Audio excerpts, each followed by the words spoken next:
Hola, ara anem a fer una mica de tutorial sobre com utilitzar les tècniques d'astromapping al programa SolarFire a nivell bàsic. Quan el programa s'obre veiem aquesta pantalla que sempre ens ofereix la carta dels trànsits del moment, però sabem que evidentment podem utilitzar qualsevol altra carta que tinguem arxivada anant aquí en els nostres arxius i utilitzant la carta que vulguem. Ara, per l'exemple, anem a fer servir aquesta, la selecciono que es posi en blau i vaig en aquesta icona d'aquí, que és una icona petiteta, una boleta del món, faig clic en aquesta boleta del món i em dona l'opció de mapa.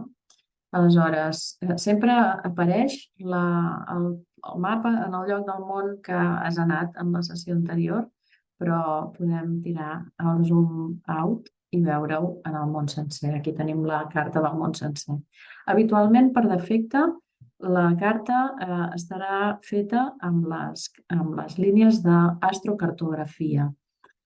Si volem veure què és el que ens està ensenyant aquest mapa, aniríem en aquest botó que diu línies, clicaríem i ens obriria aquesta finestra.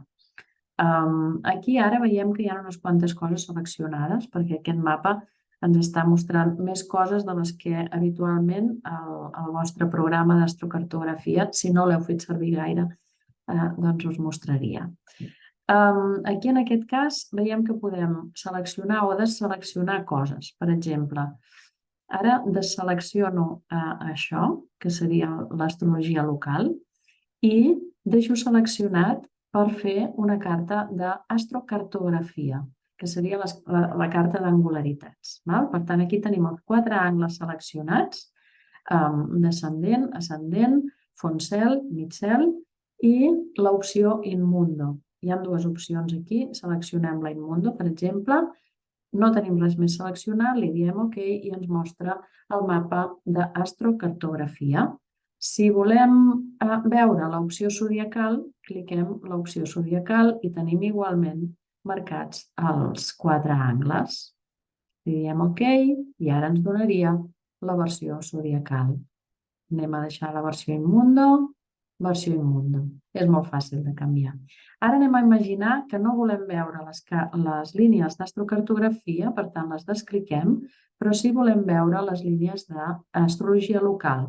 Serà aquest sector d'aquí, que diu Local Space Lines. Activarem les Planet Directions, que serien les direccions dels planetes. Li diem OK i ara veiem que ens mostra les línies d'astrologia local ubicades en el lloc de naixement, òbviament. I si ho volguéssim veure tot, doncs és la carta que ens ha sortit al principi. Ho activem tot i ara veurem la carta amb totes les línies. Altres opcions que ens dona això. En aquesta mateixa finestra tenim l'opció de veure els parants, aquí, en el sector de Parent Lines. Si li diem veure tots els parants, clicaríem en aquesta opció.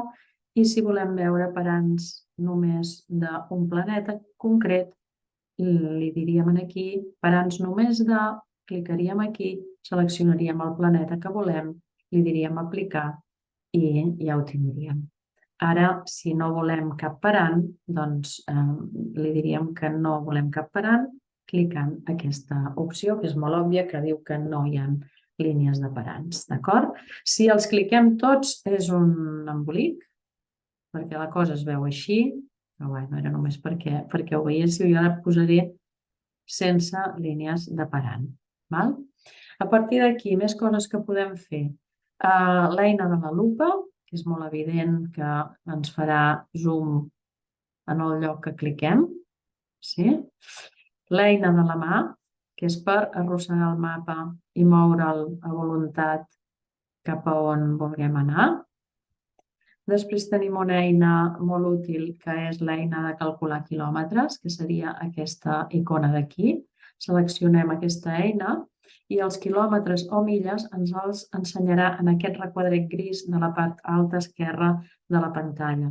I l'únic que hem de fer és agafar aquesta eina i, per exemple, mirar quina distància hi ha entre una ciutat. Aquí, per exemple, estem a Irlanda, a Virgínia, i volem saber quants quilòmetres hi ha d'aquesta ciutat en aquesta línia de Plutó. Cliquem aquí, arrosseguem perpendicular i veiem allà, en aquell requadret gris de dalt de tot a l'esquerra, els quilòmetres i milles que hi ha d'un lloc a l'altre. També tenim una opció molt pràctica en aquest programa, que és la simbolitzada per aquest avionet.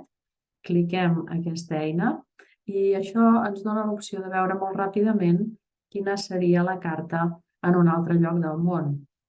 Simplement clicant en l'altre lloc del món. Per exemple, ara anem a Belfast, cliquem aquí, ens demana si volem relocalitzar la carta, relocar-la.